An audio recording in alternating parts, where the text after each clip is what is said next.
Tahu tak, ada 10 hari dalam setahun yang amalannya paling dicintai oleh Allah SWT.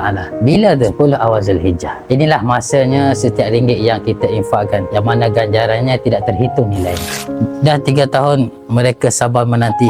Bangunan dah ada depan mata, dah 80% siap, tapi belum boleh diduduki sebab tak ada shilling, tak ada mozaik dan wiring pun belum sempurna. Hampir 150,000 dah dibelanjakan. Sayang sangat kalau impian anak-anak tahfiz ini terhenti di garisan penamat hanya kerana kita kekurangan 100,000 sahaja lagi. Bayangkan setiap ayat Al-Quran yang mereka hafaz di dalam bangunan baru nanti, pahalanya mengalir terus kepada tuan-puan sebagai sedekah jariah yang tidak putus-putus. Rebutlah peluang keemasan 10 awal Zulhijjah ini. Jangan biarkan hari-hari terbaik ini berlalu tanpa ada saham akhirat kita untuk pembangunan dewan dan kelas pengajian Pusat Tahfiz Al-Quran Gumbayu ini. Bantu kami siapkan baki terakhir ini. Inilah hadiah terbaik kita untuk agama dan untuk bekalan kita di sana nanti, insya-Allah.